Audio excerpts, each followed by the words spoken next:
ବନ୍ଧୁଗଣ, ଭଲଗପ ପରିବାରର ଏହି ଦିବ୍ୟ ଏବଂ ଜ୍ଞାନମୟ ପ୍ରାଙ୍ଗଣକୁ ଆପଣମାନଙ୍କୁ ସ୍ୱାଗତ।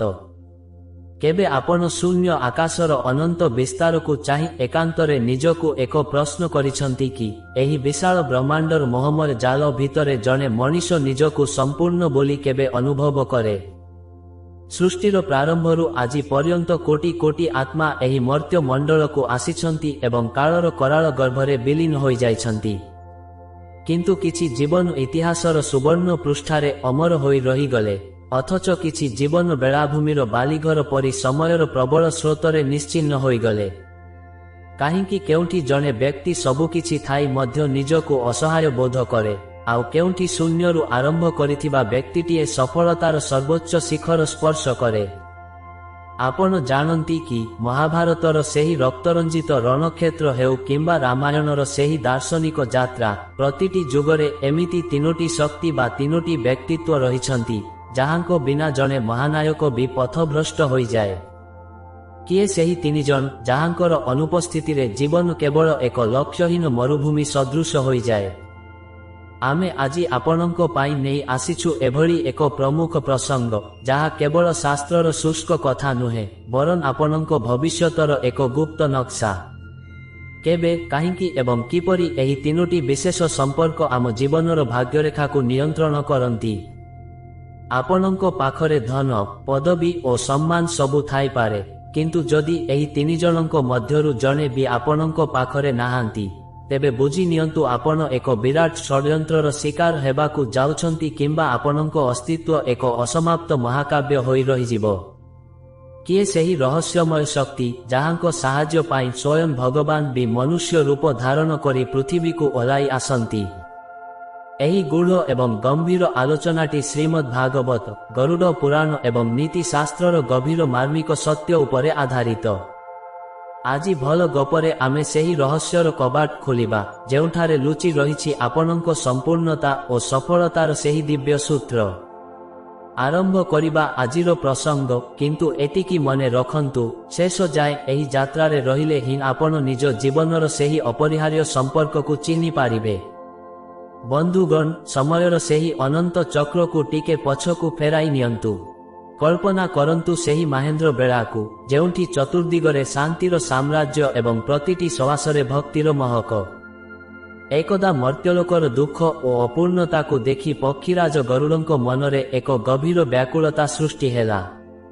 ସେ ଭାବିଲେ, ସବୁକିଛି ଥାଇ ମଧ୍ୟ ଏହି ମାନବ ସମାଜ କାହିଁକି ଏତେ ଅସହାୟ? କାହିଁକି କେତେକ ଜୀବନ ସାରା ସଂଘର୍ଷ କରି ମଧ୍ୟ ଖାଲି ହାତରେ ଫେରନ୍ତି?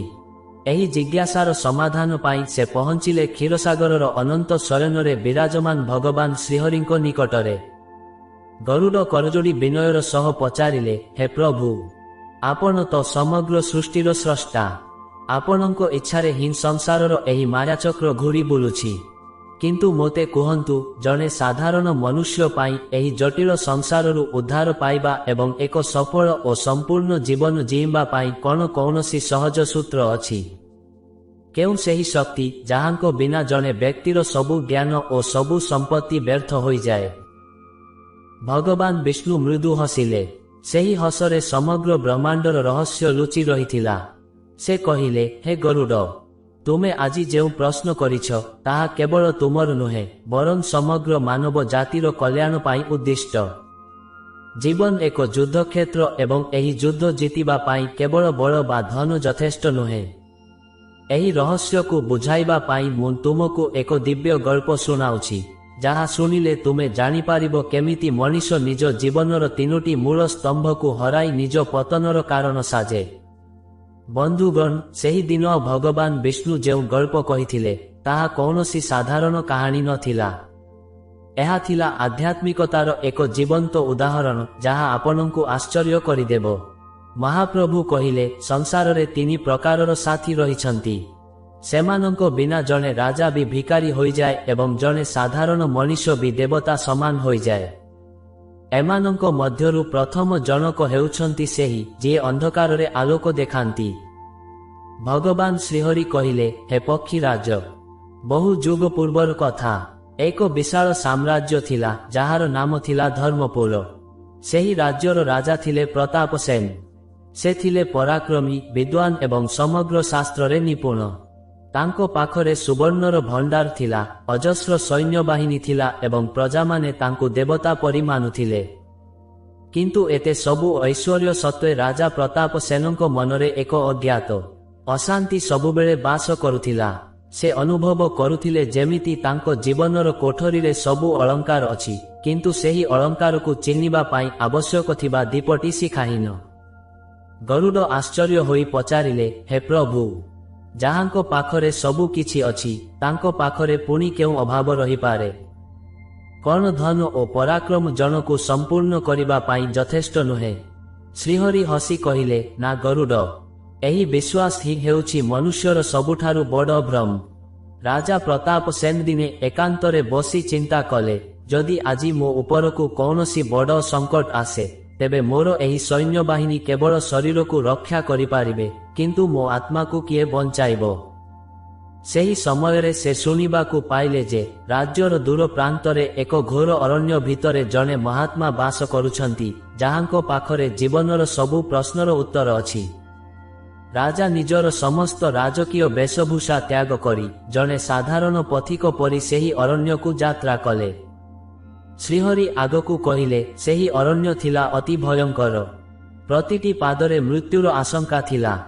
କିନ୍ତୁ ରାଜାଙ୍କ ଭିତରେ ଥିବା ସେହି ଅସମ୍ପୂର୍ଣ୍ଣତାର ବୋଧ ତାଙ୍କୁ ଆଗକୁ ନେଇଗଲା। ଶେଷରେ ସେ ପହଞ୍ଚିଲେ ସେହି ମହାତ୍ମାଙ୍କ କୁଟୀରରେ। ମହାତ୍ମା ଧ୍ୟାନମଗ୍ନ ଥିଲେ। ରାଜା ଧୈର୍ଯ୍ୟର ସହ ତାଙ୍କର ଜାଗ୍ରତ ହେବାକୁ ଅପେକ୍ଷା କଲେ। ଯେତେବେଳେ ମହାତ୍ମା ଆଖି ଖୋଲିଲେ, ସେ ରାଜାଙ୍କୁ ଚାହିଁ କହିଲେ, ହେ ପ୍ରତାପ ସେନ, ତୁମେ ଏଠାକୁ କିଛି ମାଗିବାକୁ ଆସିନାହ, ବରଂ ନିଜ ଜୀବନର ସେହି 3ଟି ଶୂନ୍ୟ ସ୍ଥାନକୁ ପୂରଣ କରିବାକୁ ଆସିଛ, ଯାହା ବିନା ତୁମର ରାଜମୁକୁଟ କେବଳ ଏକ ପଥରର ବୋଝ।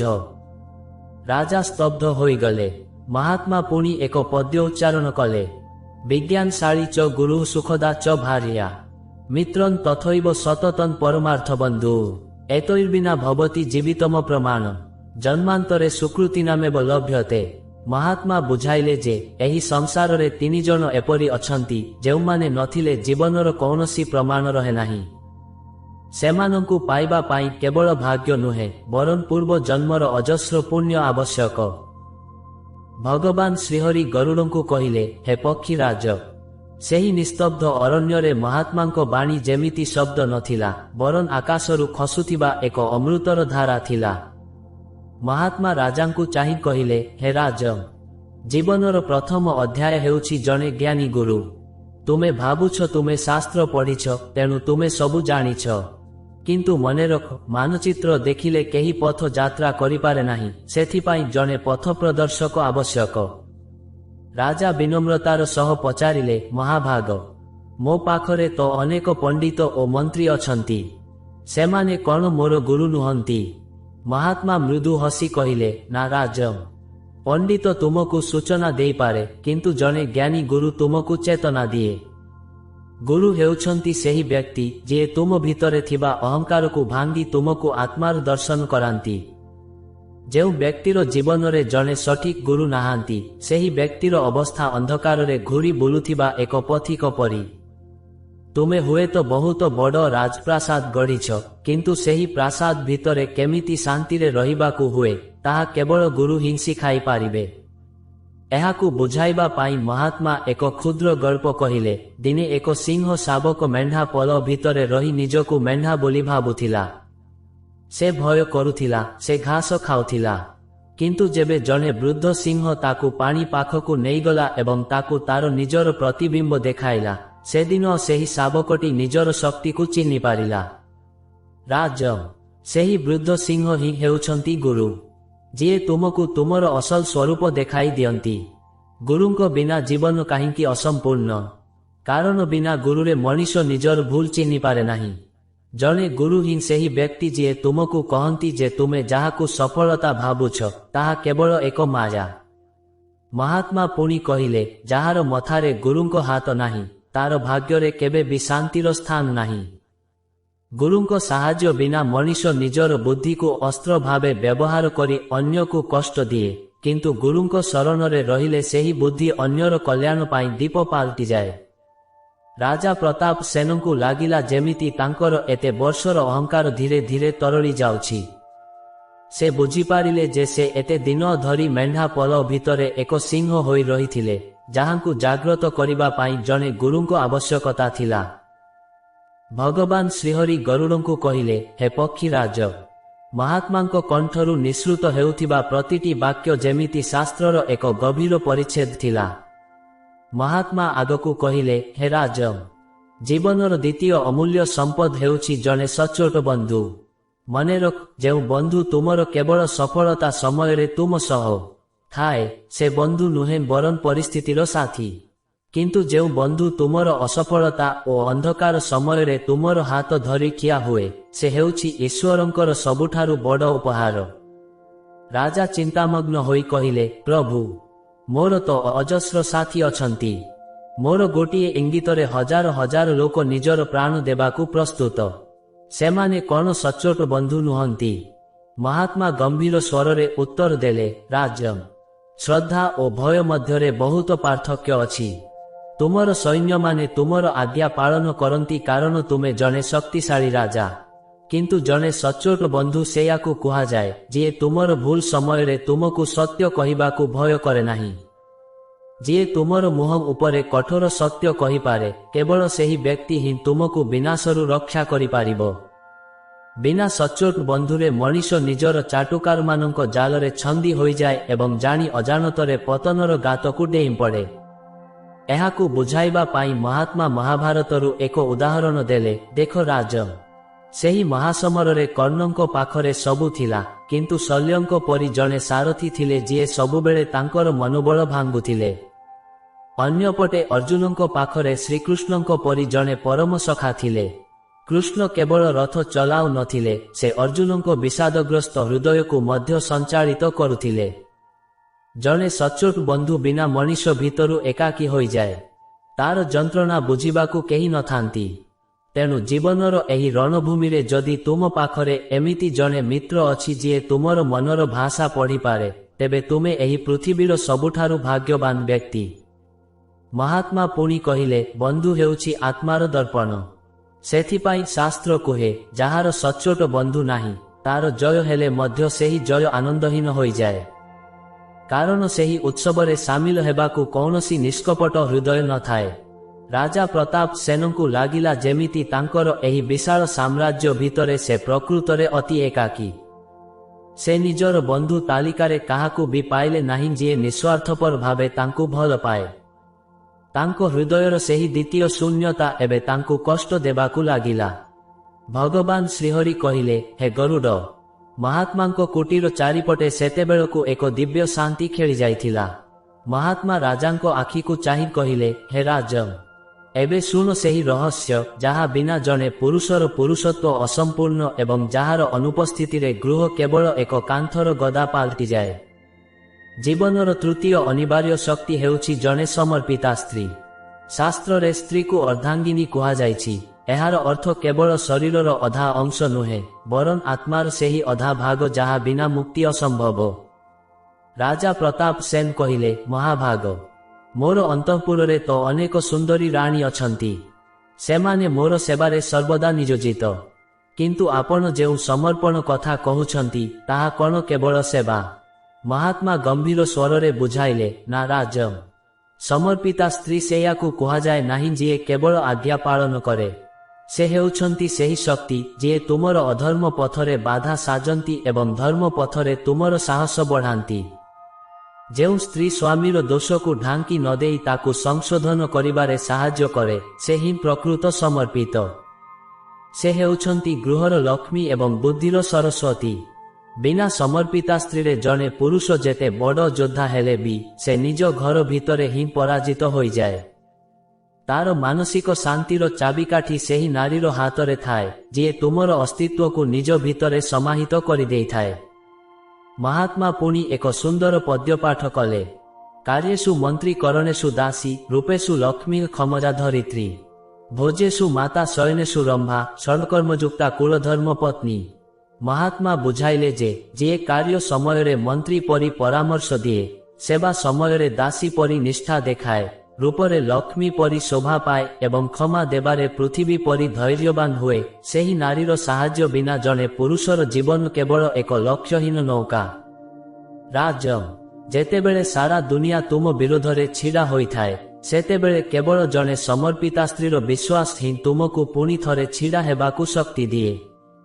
ଯାହାର ଗୃହରେ ଏପରି ଶକ୍ତି ନାହିଁ, ତାର ବାହାର ଦୁନିଆର ସବୁ ବିଜୟ ମୂଲ୍ୟହୀନ। ରାଜା ପ୍ରତାପ ସେନଙ୍କ ଆଖି ଆଗରେ ତାଙ୍କ ଜୀବନର ସେହି ଶୂନ୍ୟତା ସ୍ପଷ୍ଟ ହୋଇଗଲା। ସେ ଅନୁଭବ କଲେ ଯେ ତାଙ୍କ ପାଖରେ ସୌନ୍ଦର୍ଯ୍ୟ ଥିଲା, କିନ୍ତୁ ସେହି ଆଧ୍ୟାତ୍ମିକ ସମର୍ପଣର ଅଭାବ ତାଙ୍କୁ ଭିତରୁ ଶୂନ୍ୟ କରିଦେଇଥିଲା। ଭଗବାନ ଶ୍ରୀହରି ଗରୁଡ଼ଙ୍କୁ କହିଲେ, ହେ ଖଗେଶ୍ୱର। ମହାତ୍ମାଙ୍କର ପ୍ରତିଟି ଶବ୍ଦ ରାଜାଙ୍କ ହୃଦୟକୁ ଏକ ତୀକ୍ଷ୍ଣ ସ୍ୱର ପରି ବିଦ୍ଧ କରୁଥିଲା। ମହାତ୍ମା କହିଲେ, ହେ ରାଜମ, କେବଳ ଏହି 3 ଜଣଙ୍କୁ ପାଇବା ଯଥେଷ୍ଟ ନୁହେଁ, ବରଂ ସେମାନଙ୍କର ମହତ୍ତ୍ୱକୁ ବୁଝିବା ହିଁ ଅସଲ ଜ୍ଞାନ। ଯେଉଁ ବ୍ୟକ୍ତିର ଜୀବନରେ ଏହି 3ଟି ସ୍ତମ୍ଭ ଦୋହଲିଯାଏ, ତାର ଭାଗ୍ୟର ପ୍ରାସାଦ ଅତି ଶୀଘ୍ର ଧୂଳିସାତ୍ ହୋଇଯାଏ। ଭାବି ଦେଖ, ଯଦି ତୁମ ପାଖରେ ଜଣେ ସଠିକ୍ ଗୁରୁ ନାହାନ୍ତି, ତେବେ ତୁମର ଅହଙ୍କାର ତୁମକୁ ସେହି ଭ୍ରମରେ ରଖିବ ଯେ ତୁମେ ଅଜେୟ। କିନ୍ତୁ ଯେତେବେଳେ କାଳର କରାଳ ଚକ୍ର ଆସିବ, ସେତେବେଳେ ତୁମର ସେହି ମିଥ୍ୟା ଜ୍ଞାନ ତୁମକୁ ରକ୍ଷା କରିପାରିବ ନାହିଁ। ରାଜା ଥରିଲା କଣ୍ଠରେ ପଚାରିଲେ, ପ୍ରଭୁ, ଯଦି ଏହି ସମ୍ପର୍କଗୁଡ଼ିକ ଆମ ପାଖରେ ନଥାଏ, ତେବେ କ'ଣ ଆମେ ଚେଷ୍ଟା କରି ମଧ୍ୟ ସଫଳ ହୋଇପାରିବା ନାହିଁ?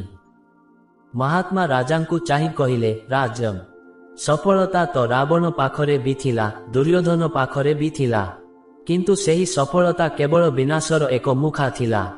ରାବଣ ପାଖରେ ଜ୍ଞାନ ଥିଲା, କିନ୍ତୁ ଜଣେ ଜ୍ଞାନୀ ଗୁରୁଙ୍କର ଅନୁଶାସନ ନଥିଲା। ତାଙ୍କ ପାଖରେ ଭାଇମାନେ ଥିଲେ, କିନ୍ତୁ ଜଣେ ସଚ୍ଚୋଟ ବନ୍ଧୁ ନଥିଲେ ଯିଏ ତାଙ୍କୁ ସୀତା ହରଣ ପରି ପାପରୁ ରୋକି ପାରିଥାନ୍ତା। ତାଙ୍କ ପାଖରେ ମନ୍ଦୋଦରୀଙ୍କ ପରି ସମର୍ପିତା ସ୍ତ୍ରୀ ଥିଲେ, କିନ୍ତୁ ସେ ତାଙ୍କର ପରାମର୍ଶକୁ ହେୟ ଜ୍ଞାନ କଲେ। ପରିଣାମ କ'ଣ ହେଲା? ସୁନାଲଙ୍କା ଛାରଖାର ହୋଇଗଲା। ମହାତ୍ମା ଆଗକୁ ବୁଝାଇଲେ, ରାଜମ, ଜୀବନରେ ଯେତେବେଳେ ସଙ୍କଟ ଆସେ, ସେତେବେଳେ ତୁମର ଧନ ବା ସୈନ୍ୟବାହିନୀ କାମରେ ଆସନ୍ତି ନାହିଁ। ସେତେବେଳେ ଗୁରୁଙ୍କର ଜ୍ଞାନ ତୁମକୁ ଦର୍ଶନ ଦିଏ, ବନ୍ଧୁର ସାହସ ତୁମକୁ ଭାଙ୍ଗିବାକୁ ଦିଏ ନାହିଁ ଏବଂ ସ୍ତ୍ରୀର ସମର୍ପିତା ପବିତ୍ରତା ତୁମର ସୁରକ୍ଷା କବଚ ସାଜେ। ଏହି 3ଟି ଶକ୍ତିର ଶୂନ୍ୟତା ମଣିଷକୁ ଭିତରୁ ଏପରି ଦୁର୍ବଳ କରିଦିଏ ଯେ ସେ ବାହାରୁ ସିଂହ ପରି ଗର୍ଜନ କରୁଥିଲେ ବି ଭିତରୁ ସର୍ବଦା ମୃତ୍ୟୁକୁ ଭୟ କରେ। ଯାହାର ଜୀବନରେ ଏହି 3 ଜଣ ନାହାନ୍ତି, ସେ କୌଣସି ବଡ଼ ପାପ ବା ଷଡ଼ଯନ୍ତ୍ରର ଶିକାର ହେବା ପାଇଁ ଅତି ସହଜ ହୋଇଯାଏ। ରାଜା ପ୍ରତାପ ସେନଙ୍କୁ ଅନୁଭବ ହେଲା ଯେମିତି ତାଙ୍କର ସମସ୍ତ ବିଜୟ ଅଭିଯାନ ଅସାର।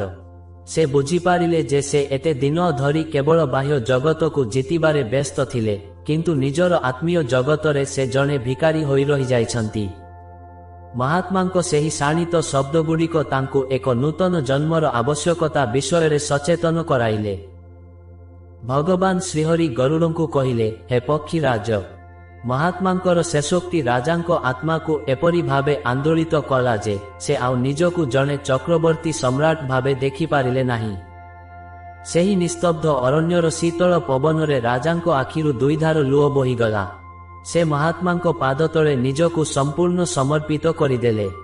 ସେହି ମୁହୂର୍ତ୍ତରେ ତାଙ୍କ ଭିତରେ ଥିବା ରାଜା ମରିଗଲା ଏବଂ ଜଣେ ମୁମୁକ୍ଷୁ ବା ଜ୍ଞାନର ଅଭିଳାଷୀ ଜନ୍ମ ନେଲା। ରାଜା ଗଦ୍ କଣ୍ଠରେ କହିଲେ, ହେ ମହାଭାଗ, ଆପଣ ମୋର ଅଜ୍ଞାନ ତାର ପରଦା ଉଠାଇଦେଲେ। ମୁଁ ଏତେ ଦିନ ଧରି ମିଥ୍ୟା ସମ୍ପର୍କର ପାହାଡ଼ ଗଢ଼ିଥିଲି, ଯାହାର କୌଣସି ମୂଳଦୁଆ ନଥିଲା। ମୋତେ କୁହନ୍ତୁ, ମୁଁ କେମିତି ସେହି 3ଟି ଦିବ୍ୟ ସମ୍ପର୍କକୁ ପାଇପାରିବି? ମୋର ଏହି ପଥଭ୍ରଷ୍ଟ ଜୀବନକୁ ମୁଁ କେମିତି ସମ୍ପୂର୍ଣ୍ଣ କରିବି? ମହାତ୍ମା ରାଜାଙ୍କୁ ଉଠାଇ କହିଲେ, ରାଜନ, ଏହି 3ଟି ଶକ୍ତିକୁ ବଜାରରୁ କିଣାଯାଇ ପାରେ ନାହିଁ କିମ୍ବା ଶକ୍ତି ପ୍ରଯୋଗ କରି ଅଧିକାର କରାଯାଇ ପାରେ ନାହିଁ। ଏମାନଙ୍କୁ କେବଳ ପବିତ୍ରତା ଓ ସେବା ଦ୍ୱାରା ଅର୍ଜନ କରାଯାଇଥାଏ। ମନେରଖ, ଜଣେ ଗୁରୁ ସେତେବେଳେ ମିଳନ୍ତି ଯେତେବେଳେ ଶିଷ୍ୟ ପ୍ରସ୍ତୁତ ହୁଏ। ଜଣେ ସଚ୍ଚୋଟ ବନ୍ଧୁ ସେତେବେଳେ ମିଳେ ଯେତେବେଳେ ତୁମେ ନିଜେ ନିଃସ୍ୱାର୍ଥପର ହୁଅ, ଏବଂ ଜଣେ ସମର୍ପିତା ସ୍ତ୍ରୀ ସେତେବେଳେ ଶକ୍ତି ସାଜନ୍ତି ଯେତେବେଳେ ସ୍ୱାମୀ ନିଜକୁ ଧର୍ମ ପଥରେ ସ୍ଥିର ରଖେ। ଏହାକୁ ବୁଝାଇବା ପାଇଁ ମହାତ୍ମା ଏକ ଦୃଷ୍ଟାନ୍ତ ଦେଲେ, ରାଜନ, ଯେମିତି ମହୁମାଛି ଫୁଲର ମହକ ଖୋଜି ଆପେ ଆପେ ପହଞ୍ଚିଯାଏ, ସେମିତି ଯଦି ତୁମେ ନିଜ ଭିତରେ ସେହି ଗୁଣଗୁଡ଼ିକୁ ବିକଶିତ କରିବ, ତେବେ ଏହି 3ଟି ଶକ୍ତି ତୁମକୁ ଖୋଜି ଖୋଜି ଆସିବେ। ତୁମକୁ ଆଜିଠାରୁ ରାଜପ୍ରାସାଦର ସେହି ଆରାମଦାୟକ ଜୀବନରୁ ବାହାରି ନିଜ ଭିତରର ସେହି ରକ୍ତହୀନ ସମ୍ପର୍କଗୁଡ଼ିକୁ ଶୁଦ୍ଧ କରିବାକୁ ହେବ। ତୁମକୁ ଜଣେ ଶାସକ ନୁହେଁ, ଜଣେ ସେବକ ହେବାକୁ ପଡ଼ିବ। ରାଜା ପ୍ରତାପ ସେନ ବୁଝିପାରିଲେ ଯେ ଜୀବନର ସବୁଠାରୁ ବଡ଼ ଯୁଦ୍ଧ ବାହାରେ ନୁହେଁ, ବରଂ ନିଜ ଭିତରେ ଥିବା ଅଶୁଦ୍ଧତା ସହ। ସେ ସେହି ମୁହୂର୍ତ୍ତରେ ସଂକଳ୍ପ ନେଲେ ଯେ ସେ ନିଜ ଜୀବନକୁ ଏହି ତିନୋଟି ସ୍ତମ୍ଭ ଉପରେ ପୁନଃପ୍ରତିଷ୍ଠିତ କରିବେ। ମହାତ୍ମା ତାଙ୍କୁ ଆଶୀର୍ବାଦ କରି କହିଲେ, ଯାଅ ରାଜ, ତୁମର ଏହି ଅନ୍ୱେଷଣ ହିଁ ତୁମକୁ ସମ୍ପୂର୍ଣ୍ଣତା ପ୍ରଦାନ କରିବ। କିନ୍ତୁ ସାବଧାନ, ଏହି ପଥରେ ମାୟାର ଅନେକ ପ୍ରଲୋଭନ ଆସିବ, ଯାହା ତୁମକୁ ପୁଣି ଥରେ ଏକାକୀ କରିଦେବାକୁ ଚେଷ୍ଟା କରିବ। କିନ୍ତୁ ତୁମେ ଯଦି ଗୁରୁ, ବନ୍ଧୁ ଓ ସ୍ତ୍ରୀର ସେହି ତ୍ରିବେଣୀ ସଙ୍ଗମକୁ ଚିହ୍ନିପାରିବ, ତେବେ ତୁମକୁ କେହି ପରାଜିତ କରିପାରିବେ ନାହିଁ। ଭଗବାନ ଶ୍ରୀହରି ଗରୁଡ଼ଙ୍କୁ କହିଲେ, ହେ ପକ୍ଷୀରାଜ, ମହାତ୍ମାଙ୍କ ଆଶୀର୍ବାଦ ନେଇ ରାଜା ପ୍ରତାପ ସେନ ଯେତେବେଳେ ନିଜ ରାଜ୍ୟକୁ ଫେରିଲେ, ସେତେବେଳେ ତାଙ୍କ ପାଇଁ ପରିସ୍ଥିତି ସମ୍ପୂର୍ଣ୍ଣ ବଦଳି ଯାଇଥିଲା। ତାଙ୍କର ଅନୁପସ୍ଥିତିର ସୁଯୋଗ ନେଇ ପଡ଼ୋଶୀ ଶତ୍ରୁ ରାଜ୍ୟମାନେ ଚତୁର୍ଦିଗରୁ ଘେରି ଯାଇଥିଲେ। କେବଳ ସେତିକି ନୁହେଁ, ତାଙ୍କର ନିଜର ବିଶ୍ୱସ୍ତ କୁହାଯାଉଥିବା କିଛି ମନ୍ତ୍ରୀ ମଧ୍ୟ ଷଡ଼ଯନ୍ତ୍ର କରି ସିଂହାସନ ଅକ୍ତିଆର କରିବାକୁ ପ୍ରସ୍ତୁତ ହୋଇ ରହିଥିଲେ। ରାଜା ଯେତେବେଳେ ପ୍ରାସାଦରେ ପହଞ୍ଚିଲେ, ସେ ଦେଖିଲେ ଯେ ସେ ଏବେ ସତରେ ଏକାକୀ। ରାଜା ପ୍ରତାପ ସେନ ସେହି ମୁହୂର୍ତ୍ତରେ ମହାତ୍ମାଙ୍କ ବାଣୀକୁ ସ୍ମରଣ କଲେ। ସେ ଜାଣିପାରିଲେ ଯେ ସେ ଯେଉଁ ଧନ ଓ ସୈନ୍ୟର ଗର୍ବ କରୁଥିଲେ, ତାହା କେମିତି ମୁହୂର୍ତ୍ତକରେ ପାଣିର ଫୋଟକା ପରି ମିଳାଇ ଯାଇଛି। ଠିକ୍ ସେହି ସଙ୍କଟ ସମୟରେ ତାଙ୍କ ଜୀବନରେ ସେହି ତିନୋଟି ସ୍ତମ୍ଭର ପ୍ରଭାବ ପ୍ରକଟ ହେବାକୁ ଲାଗିଲା। ପ୍ରଥମେ ତାଙ୍କର ସେହି ଗୁରୁ ଯାହାଙ୍କୁ ସେ ଅରଣ୍ୟରେ ଭେଟିଥିଲେ, ସେ ଧ୍ୟାନ ମାଧ୍ୟମରେ ରାଜାଙ୍କୁ ଏକ ସୂକ୍ଷ୍ମ ସଂକେତ ଦେଲେ, ରାଜନ, ଶାନ୍ତ ରୁହ, ଏହି ସଙ୍କଟ ତୁମର ଶକ୍ତି ନୁହେଁ, ବରଂ ତୁମର ଚରିତ୍ରର ପରୀକ୍ଷା। ଗୁରୁଙ୍କର ସେହି ଅଦୃଶ୍ୟ ଆଶୀର୍ବାଦ ରାଜାଙ୍କୁ ମାନସିକ ସ୍ଥିରତା ପ୍ରଦାନ କଲା। ତାପରେ ଘଟିଲା ଦ୍ୱିତୀୟ ଚମତ୍କାର। ରାଜାଙ୍କର ଜଣେ ପୁରୁଣା ମିତ୍ର, ଯାହାଙ୍କୁ ସେ ବହୁ ବର୍ଷ ପୂର୍ବରୁ ଅବହେଳା କରିଥିଲେ, ସେ ନିଜର ଏକ କ୍ଷୁଦ୍ର ସୈନ୍ୟବାହିନୀ ଧରି ରାଜାଙ୍କ ସପକ୍ଷରେ ଛିଡ଼ା ହେବାକୁ ପହଞ୍ଚିଗଲେ। ସେହି ମିତ୍ର କହିଲେ, ପ୍ରତାପ, ତୁମେ ରାଜା ଥିବା ବେଳେ ହୁଏତ ମୋତେ ଭୁଲି ଯାଇଥିଲ, କିନ୍ତୁ ଆଜି ଯେତେବେଳେ ତୁମେ ବିପଦରେ, ସେତେବେଳେ ମୁଁ ତୁମର ମିତ୍ର ହିସାବରେ ନିଜର କର୍ତ୍ତବ୍ୟ ଭୁଲି ପାରିବି ନାହିଁ। ରାଜା ବୁଝିପାରିଲେ ଯେ ସଚ୍ଚୋଟ ବନ୍ଧୁ କେବଳ ସଫଳତାରେ ନୁହେଁ, ବରଂ ବିନାଶର ଦ୍ୱାରଦେଶରେ ହିଁ ନିଜର ଅସଲ ପରିଚୟ ଦିଅନ୍ତି। ଏବଂ ଶେଷରେ ତାଙ୍କର ପାଟରାଣୀ, ଯାହାଙ୍କୁ ସେ କେବଳ ଏକ ରାଜକୀୟ ଅଳଙ୍କାର ଭାବେ ଦେଖୁଥିଲେ, ସେ ନିଜର ସମସ୍ତ ଗହଣା ଓ ସମ୍ପତ୍ତିକୁ ଦାନ କରି ରାଜ୍ୟର ଅସହାୟ ସୈନିକମାନଙ୍କୁ ଏକାଠି କଲେ। ସେ ରାଜାଙ୍କୁ କହିଲେ, ସ୍ୱାମୀ, ଆପଣ ଭୟ କରନ୍ତୁ ନାହିଁ। ଯେ ପର୍ଯ୍ୟନ୍ତ ମୁଁ ଆପଣଙ୍କ ଛାୟା ହୋଇ ଛିଡ଼ା ହୋଇଛି, ସେ ପର୍ଯ୍ୟନ୍ତ କୌଣସି ଅଧର୍ମ ଆପଣଙ୍କୁ ସ୍ପର୍ଶ କରିପାରିବ ନାହିଁ। ସେହି ସମର୍ପିତା ସ୍ତ୍ରୀର ସାହସ ଦେଖି ରାଜାଙ୍କ ଭିତରେ 100 ସିଂହର ବଳ ଜାଗ୍ରତ ହୋଇଗଲା। ଶ୍ରୀହରି ଗରୁଡ଼ଙ୍କୁ କହିଲେ, ଦେଖ ଗରୁଡ଼, ସେହି ଦିନ ରାଜା ପ୍ରତାପ ସେନଙ୍କୁ ଧନ କିମ୍ବା ବଡ଼ ସୈନ୍ୟବାହିନୀ ରକ୍ଷା କଲା ନାହିଁ। ତାଙ୍କୁ ରକ୍ଷା କଲା ଗୁରୁଙ୍କ ଜ୍ଞାନ, ବନ୍ଧୁର ନିଃସ୍ୱାର୍ଥପରତା ଏବଂ ପତ୍ନୀର ସମର୍ପଣ।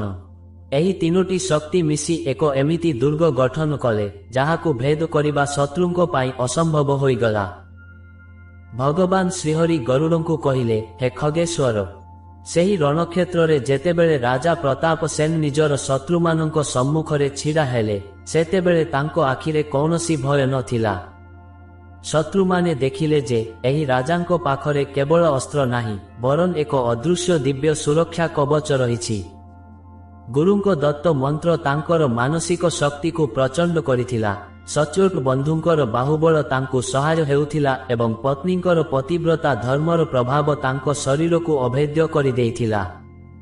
ଅଳ୍ପ ସମୟ ମଧ୍ୟରେ ଶତ୍ରୁମାନେ ପରାଜିତ ହୋଇ ପଳାୟନ କଲେ ଏବଂ ଷଡ଼ଯନ୍ତ୍ରକାରୀମାନେ ରାଜାଙ୍କ ପାଦତଳେ କ୍ଷମା ମାଗିଲେ। ରାଜା ପ୍ରତାପ ସେନ ବିଜୟୀ ହୋଇ ପୁଣି ଥରେ ନିଜ ସିଂହାସନରେ ଅଧିଷ୍ଠିତ ହେଲେ। କିନ୍ତୁ ଏହି ବିଜୟ ପୂର୍ବ ବିଜୟଠାରୁ ସମ୍ପୂର୍ଣ୍ଣ ଭିନ୍ନ ଥିଲା। ସେ ବୁଝିପାରିଲେ ଯେ ସେ ଆଜି ପର୍ଯ୍ୟନ୍ତ ଯେଉଁ ଧନ ଓ ପ୍ରତିପତ୍ତିକୁ ନିଜର ଶକ୍ତି ଭାବୁଥିଲେ, ତାହା କେବଳ ଏକ ଛାୟା ଥିଲା। ଅସଲ ଶକ୍ତି ତ ସେହି ତିନୋଟି ଜୀବନ୍ତ ସମ୍ପର୍କ ମଧ୍ୟରେ ହିଁ ନିହିତ। ସେ ନିଜର ଗୁରୁଙ୍କୁ ରାଜ୍ୟର ସର୍ବୋଚ୍ଚ ସମ୍ମାନ ଦେଲେ। ନିଜର ସଚ୍ଚୋଟ ବନ୍ଧୁଙ୍କୁ ନିଜର ହୃଦୟର ପ୍ରତିରୂପ ଭାବେ ଗ୍ରହଣ କଲେ ଏବଂ ନିଜର ପତ୍ନୀଙ୍କୁ ଜୀବନର ପ୍ରକୃତ ସହଧର୍ମିଣୀର ମର୍ଯ୍ୟାଦା ପ୍ରଦାନ କଲେ।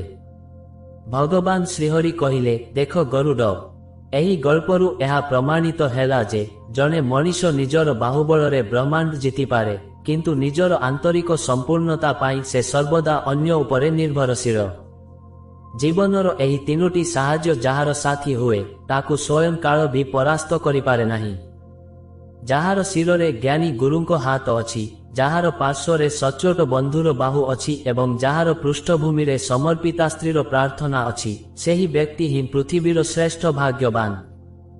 ଭଗବାନ ପୁଣି ଏକ ଶେଷ ଶ୍ଳୋକରେ କହିଲେ, ଗୁରୁର୍ଦୀପୋ ମହାମିତ୍ରଂ ଧାରଂ ରକ୍ଷତି ସର୍ବଦା ଭାର୍ୟା ତୁ ଶକ୍ତିରୂପେଣ ଜୀବନଂ ପୂର୍ଣ୍ଣତା ନଜେତ। ଶ୍ରୀହରି କହିଲେ, ହେ ଗରୁଡ଼, ମନେରଖ, ଏହି ତିନୋଟି ଉପହାର କେବଳ ଭାଗ୍ୟବାନଙ୍କୁ ହିଁ ମିଳିଥାଏ। ଯେଉଁମାନେ ଏହାକୁ ଅବହେଳା କରନ୍ତି, ସେମାନେ ନିଜ ହାତରେ ନିଜ ଭାଗ୍ୟକୁ କ୍ଷତି ପହଞ୍ଚାନ୍ତି।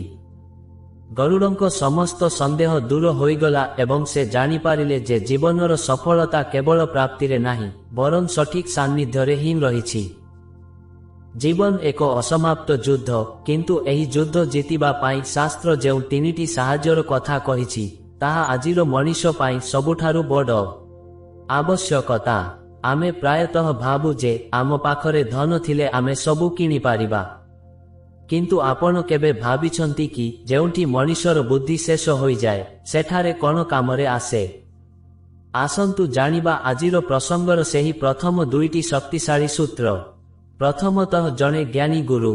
ଆଜିର ସମୟରେ ଆମ ପାଖରେ ସୂଚନାର ଅଭାବ ନାହିଁ, କିନ୍ତୁ ଦିଗର ଅଭାବ ଅଛି।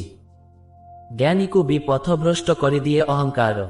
ରାବଣ ପାଖରେ 10ଟି ମୁଣ୍ଡର ବୁଦ୍ଧି ଥିଲା, କିନ୍ତୁ ତାଙ୍କୁ ସଠିକ୍ ବାଟ ଦେଖାଇବା ପାଇଁ କୌଣସି ଗୁରୁଙ୍କ ଅନୁଶାସନ ନଥିଲା। ଜଣେ ଜ୍ଞାନୀ ଗୁରୁ ଆପଣଙ୍କୁ କେବଳ ପାଠ ପଢ଼ାନ୍ତି ନାହିଁ, ବରଂ ଆପଣଙ୍କ ଭିତରର ସେହି ଅଦୃଶ୍ୟ ଶତ୍ରୁ ଅଜ୍ଞାନ ସହ ଲଢ଼ିବାକୁ ଶକ୍ତି ଦିଅନ୍ତି। ଯେଉଁ ବ୍ୟକ୍ତିର ଜୀବନରେ ଜଣେ ସଠିକ୍ ମାର୍ଗଦର୍ଶକ ଅଛନ୍ତି, ତାଙ୍କୁ ଦୁନିଆର କୌଣସି ଷଡ଼ଯନ୍ତ୍ର ପରାଜିତ କରିପାରିବ ନାହିଁ। ଗୁରୁ ହେଉଛନ୍ତି ସେହି ଦୀପ, ଯିଏ ଆପଣଙ୍କ ଭବିଷ୍ୟତର ଅନ୍ଧକାରକୁ ଦୂର କରନ୍ତି। ଦ୍ୱିତୀୟରେ, ଜଣେ ସଚ୍ଚୋଟ ବନ୍ଧୁ ବା ଦ ମିରର ଅଫ୍ ସୋଲ୍। ଶାସ୍ତ୍ର କହେ, ଆପଦି ମିତ୍ର ପରୀକ୍ଷା, ଅର୍ଥାତ୍ ବିପଦ ସମୟରେ ହିଁ ବନ୍ଧୁର ଅସଲ ପରିଚୟ ମିଳେ। ଆଜିର ସୋସିଆଲ ମିଡିଆ ଯୁଗରେ ଆମ ପାଖରେ ହଜାର ହଜାର ବନ୍ଧୁ ଅଛନ୍ତି, କିନ୍ତୁ ଯେତେବେଳେ ଆଖିରେ ଲୁହ ଆସେ, ସେତେବେଳେ ପାଖରେ କେହି ନଥାନ୍ତି। ଜଣେ ସଚ୍ଚୋଟ ବନ୍ଧୁ ସେଇଆକୁ କୁହାଯାଏ, ଯିଏ ଆପଣଙ୍କର ଚାଟୁକାର ନୁହେଁ ବରଂ ସମାଲୋଚକ ହୋଇପାରେ। ଯିଏ ଆପଣଙ୍କୁ ଭୁଲ କରିବା ବେଳେ ସାହସର ସହ ଅଟକାଇ ପାରେ। ଯାହାର ଜୀବନରେ ଏମିତି ଜଣେ ବନ୍ଧୁ ଅଛି, ସେ ମାନସିକ ସ୍ତରରେ କେବେ ବି ଏକାକୀ ହୁଏ ନାହିଁ। ସଚ୍ଚୋଟ ବନ୍ଧୁ ଜୀବନର ସେହି ସୁରକ୍ଷା କବଚ, ଯାହା ବାହାର ଦୁନିଆର କଠୋର ଆଘାତକୁ ନିଜ ଉପରକୁ ନେଇଯାଏ। ରାବଣ ଜଣେ ମହାପଣ୍ଡିତ ହୋଇ ବି କାହିଁକି ହାରିଗଲେ? କାରଣ ତାଙ୍କ ପାଖରେ ଜ୍ଞାନ ଥିଲା, କିନ୍ତୁ ସେହି ଜ୍ଞାନକୁ ସଂଯମ କରିବା ପାଇଁ ଗୁରୁ ବା ବନ୍ଧୁ ନଥିଲେ। ଆଜିର ମଣିଷ ପାଇଁ ରାମାୟଣ ଓ ଭାଗବତର ଏହା ହେଉଛି ଜୀବନ୍ତ ଶିକ୍ଷା। ବନ୍ଧୁଗଣ, ଯାତ୍ରା ଏବେ ସେହି ବିନ୍ଦୁରେ ପହଞ୍ଚିଛି ଯେଉଁଠାରେ ଆମେ ଜାଣିବା କେମିତି ଏକ ଅଦୃଶ୍ୟ ଶକ୍ତି ଆମ ଜୀବନର ଭାଗ୍ୟ ବଦଳାଇ ଦିଏ। ଗୁରୁ ଏବଂ ବନ୍ଧୁ ବାହାର ଦୁନିଆରୁ ଶକ୍ତି ଦିଅନ୍ତି, କିନ୍ତୁ ଜଣେ ସମର୍ପିତା ସ୍ତ୍ରୀ ଘର ଭିତରୁ ସେହି ସାମ୍ରାଜ୍ୟ ଗଢ଼ନ୍ତି ଯାହାକୁ କେହି ଭାଙ୍ଗି ପାରନ୍ତି ନାହିଁ। ତୃତୀୟରେ, ଜଣେ ସମର୍ପିତା ସ୍ତ୍ରୀ। ଆଧୁନିକ ଯୁଗରେ ଆମେ ପ୍ରାୟତଃ ସମ୍ପର୍କକୁ କେବଳ ଏକ ଚୁକ୍ତି ବା ଆବଶ୍ୟକତା ଭାବେ ଦେଖୁଛୁ।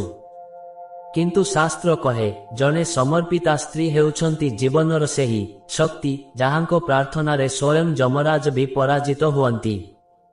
ଆପଣ ସାବିତ୍ରୀ, ସତ୍ୟବାନଙ୍କ ଗଳ୍ପ ଶୁଣିଥିବେ।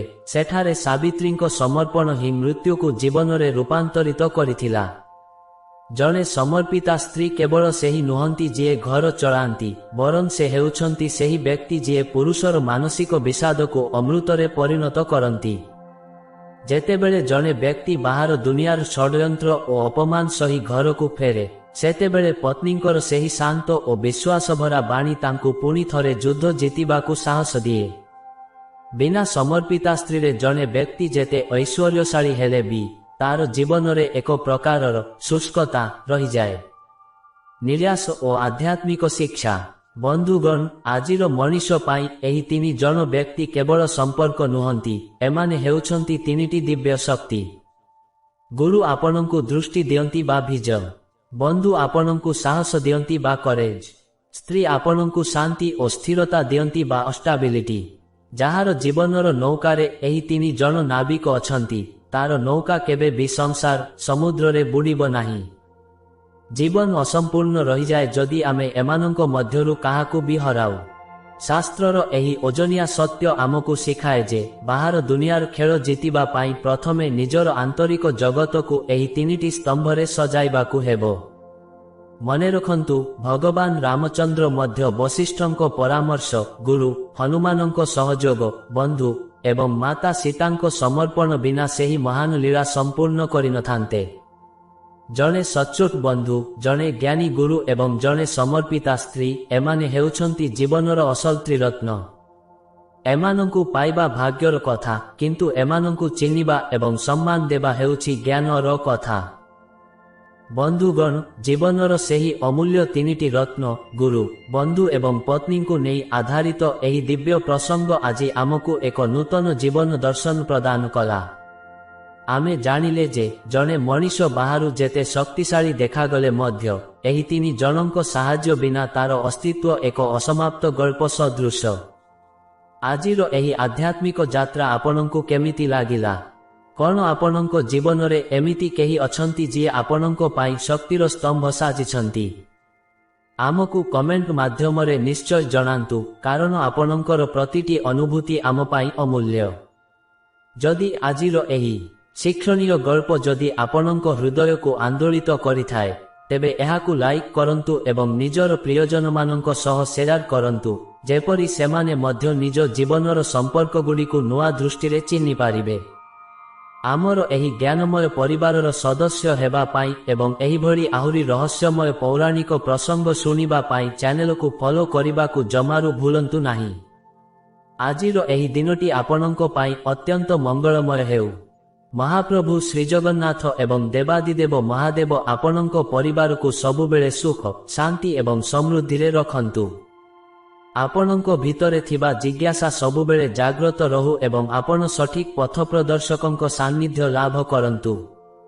ଖୁବ୍ ଶୀଘ୍ର ପୁଣି ଦେଖାହେବ ଏଭଳି ଏକ ଅମୂଲ୍ୟ ଏବଂ ଆଶ୍ଚର୍ଯ୍ୟଜନକ ବିଷୟ ସହିତ। ସେ ପର୍ଯ୍ୟନ୍ତ ନିଜର ଯତ୍ନ ନିଅନ୍ତୁ ଏବଂ ଧର୍ମ ପଥରେ ସ୍ଥିର ରୁହନ୍ତୁ। ନମସ୍କାର। ଜୟ ଶ୍ରୀ ହରି। ହର ହର ମହାଦେବ।